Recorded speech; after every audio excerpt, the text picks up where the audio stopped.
자, 오늘은 창세기, 그 첫 10챕터로 들어가 보려고 합니다. 모든 것의 시작점이라고 할 수 있죠. 완벽한 창조에서부터 인간의 첫 실수, 그리고 완전히 새로운 약속까지 이 거대한 이야기의 핵심을 저와 함께 파헤쳐 보시죠. 바로 이 한 문장으로 모든 게 시작됩니다. 태초에 하나님이 천지를 창조하시니라. 정말 유명한 구절이죠. 이 한 문장이 앞으로 우리가 다룰 모든 이야기에 거대한 막을 여는 셈이에요. 아무것도 없던 그 혼돈 속에서 질서가 탄생하는 바로 그 순간을 상상해 보세요. 자, 그럼 첫 7일간 무슨 일이 있었을까요? 이건 거의 우주적인 스케일의 건설 프로젝트라고 할 수 있어요. 아무 형태도 없던 텅 빈 공간이 어떻게 지금 우리가 아는 이 세상으로 착착 만들어지는지 그 놀라운 과정을 한번 들여다보죠. 보시면 아시겠지만 이게 그냥 막무가내로 만들어진 게 아니에요. 6일 동안 아주 체계적으로 진행되죠. 첫날 빛이 생기고 그 다음엔 하늘과 물이 나뉘고 이런 식으로요.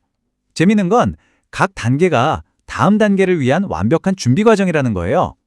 식물이 살려면 땅이 먼저 있어야 하고 동물이 살려면 식물이 있어야 하잖아요. 이런 식으로 모든 게 정교한 계획에 따라 차곡차곡 쌓아 올려져서 마침내 인류의 등장으로 그 정점을 찍게 됩니다. 그리고 여기서 계속 반복되는 아주 중요한 구절이 하나 있어요. 바로 하나님이 보시기에 좋았더라라는 말입니다. 마치 위대한 예술가가 작품의 한 부분을 완성하고 좋아! 하고 만족하는 것처럼요. 모든 단계가 완벽한 설계도에 따라 조화롭게 그리고 아름답게 이루어지고 있다는 걸 확인시켜주는 일종의 품질 보증 마크 같은 거죠. 그렇게 6일간의 대장정이 끝나고 7째 날에는 아무 일도 일어나지 않습니다. 바로 쉼의 날이죠. 이게 참 의미심장해요. 창조의 마무리는 더 많은 활동이 아니라 모든 것을 완성하고 난 뒤에 거룩한 쉼이라는 것. 이 패턴이 여기서부터 시작되는 겁니다. 자, 이제 무대를 바꿔볼까요? 거대한 우주에서 아주 작은 인간의 이야기로 초점이 옮겨집니다. 배경은 완벽한 낙원, 에덴 동산이에요. 모든 게 완벽해 보이지만 단 하나의 아주 중요한 금지 명령이 등장하면서 이야기는 새로운 국면을 맞이하게 됩니다. 에덴 동산 한가운데 수많은 나무들 사이에 아주 특별한 나무가 하나 있었어요. 바로 선악을 알게 하는 나무입니다. 다른 건 다 괜찮은데 오직 이 나무 열매만큼은 먹지 말라는 경고가 있었죠. 이걸 먹으면 반드시 죽는다고요. 생각해보면 이건 그냥 단순한 규칙이 아니에요. 인간에게 처음으로 주어진 선택의 기회, 즉 자유의지, 그리고 그 선택에 따르는 책임을 상징하는 거대한 장치였던 셈입니다. 평화롭던 에덴의 첫 번째 갈등의 그림자가 드리웁니다. 바로 뱀의 등장이죠. 뱀은 대뜸 이렇게 묻습니다. 하나님이 진짜로 동산에 있는 모든 나무 열매를 먹지 말라고 하셨어? 보세요. 질문 자체가 교묘하죠? 사실은 딱 하나만 금지됐는데 마치 모든 걸 금지한 것처럼 뉘앙스를 비틀어서 의심의 씨앗을 심는 겁니다. 그리고는 아예 하나님의 명령을 정면으로 뒤집어 버립니다. 아니야, 절대 안 죽어. 오히려 그걸 먹으면 너희 눈이 밝아져서 하나님처럼 선과 악을 알게 될 거야. 죽음이라는 경고 대신 신처럼 될 수 있다는 정말 거부하기 힘든 달콤한 유혹을 던지는 거죠. 결국 그들은 열매를 먹습니다. 그리고 그 순간 그들이 얻은 건 뱀이 약속했던 신적인 지혜가 아니었어요. 대신 눈이 뜨이고 가장 먼저 깨달은 건 자신들이 벌거벗었다는 사실이었습니다. 이건 단순한 부끄러움이 아니라 순수함을 잃고 자신들의 연약함을 처음으로 직시하게 된 순간이었던 거죠. 그때 하나님이 그들을 찾으시며 던진 첫 질문이 정말 의미심장합니다. 네가 어디 있느냐? 이건 그냥 어디 숨었니? 하고 묻는 게 아니에요.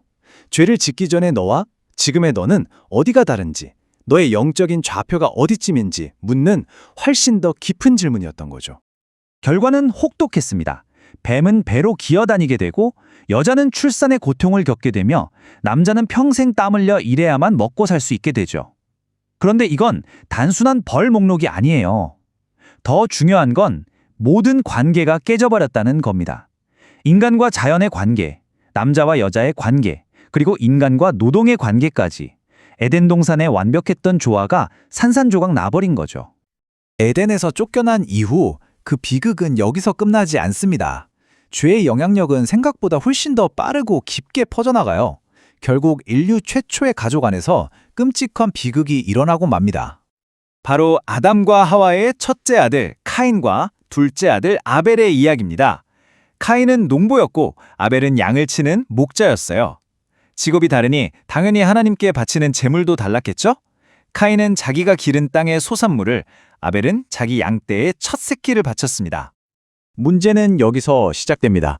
하나님이 아벨과 그의 제물은 기쁘게 받으셨는데 카인과 그의 제물은 받지 않으셨다는 거예요. 왜 그랬는지 성경은 정확하게 설명해 주지 않아요. 중요한 건 그 결과죠. 이 일로 카인은 엄청나게 화가 났고 그의 마음속에 질투와 분노라는 무서운 감정이 싹트기 시작합니다. 그리고 그 분노는 결국 돌이킬 수 없는 비극으로 이어집니다. 카인이 동생 아벨을 들판으로 불러내 그를 쳐서 죽이고 말아요. 인류 역사상 첫 번째 살인이죠. 한 사람의 마음속에서 시작된 죄가 결국 형제의 피로 세상을 더럽히는 끔찍한 결과를 낳은 겁니다. 시간이 흐르고 인류는 번성했지만 안타깝게도 죄악 역시 함께 거저만 갔습니다. 상황이 걷잡을 수 없을 정도로 악화되자 이야기는 또 한 번의 거대한 전환점을 맞이합니다. 바로 신의 직접적인 그리고 대재앙적인 개입이죠. 왜 이런 극단적인 방법을 택했을까요? 성경은 그 이유를 아주 분명하게 말합니다. 사람들의 죄악이 세상에 가득 찼고 그 마음의 생각이 항상 악할 뿐임을 보셨기 때문이라고요. 심지어 사람을 만드신 것을 한탄하고 마음 아파하셨다고까지 표현합니다. 상황이 그만큼 심각했다는 거죠. 하지만 그 모든 타락과 절망 속에서도 단 한 줄기 희망이 남아 있었습니다. 바로 노아라는 사람이었죠. 당대의 의로운 사람이었던 노아와 그의 아내 그리고 세 아들과 며느리들 딱 이 8명만이 구원을 받게 됩니다. 이들이 바로 멸망 이후의 세상을 이어갈 새로운 인류의 씨앗이 되는 셈이죠. 대홍수는 그야말로 세상을 완전히 뒤엎어버립니다. 40일 밤낮으로 비가 쏟아지고 150일 동안 물이 온 세상을 덮어버리죠. 결국 땅 위에 숨쉬던 모든 생명이 사라집니다. 이건 단순한 파괴가 아니에요. 마치 오염된 컴퓨터를 포맷하고 운영체제를 새로 까는 것처럼 세상을 완전히 리셋해서 새로운 시작을 준비하는 과정이었던 겁니다. 그리고 마침내 방주가 아라랏산에 멈춰서면서 그 과정이 마무리됩니다. 길고 긴 홍수가 끝나고 물이 빠지자 노아와 그의 가족은 새로운 세상에 첫 발을 내딛습니다. 그리고 이야기는 여기서 아주 중요한 약속, 새로운 언약으로 이어집니다. 살아남은 인류와 하나님 사이에 맺어지는 새로운 관계의 시작인 셈이죠. 방주에서 나온 노아가 가장 먼저 한 일은 하나님께 제사를 드리는 것이었어요. 그리고 그 제사에 대한 응답으로 하나님은 아주 중요한 약속을 하십니다. 다시는 물로 세상을 심판하는 일은 없을 것이다. 다시 말해 이런 끔찍한 전 지구적 파괴는 결코 반복되지 않을 거라는 아주 엄숙한 약속을 맺으시는 거죠. 그리고 이 약속에는 눈에 보이는 증표가 주어집니다. 여러분도 잘 아시는 것, 바로 무지개입니다. 비가 그친 뒤 하늘에 걸리는 그 아름다운 무지개가 이제부터는 파괴의 심판이 아니라 보존과 생명의 약속, 그 영원한 언약의 상징이 된 겁니다. 정말 멋지지 않나요? 이렇게 살아남은 노아의 세 아들, 셈과 함과 야벳. 이들로부터 세상의 모든 민족들이 다시 퍼져나갔다고 창세기는 설명합니다. 셈족, 가나안 족속, 해안가의 민족들. 결국 홍수 이후의 모든 인류는 이 한 가족으로부터 다시 시작된 셈이에요. 자, 보세요. 완벽한 창조에서 시작해서 타락, 그리고 파멸에 가까운 심판을 거쳐 다시 새로운 약속으로 이 모든 일이 창세기 단 10챕터 안에서 벌어집니다. 이 질서와 타락, 그리고 회복이라는 거대한 순환. 어쩌면 이건 단순히 오래된 이야기가 아니라 우리 자신의 이야기, 인류 전체 이야기의 근본적인 패턴을 보여주는 건 아닐까요? 우리는 과연 이 순환 속에서 무엇을 배우고 또 다른 시작을 맞이할 수 있을까요? 생각해 볼 만한 질문인 것 같습니다.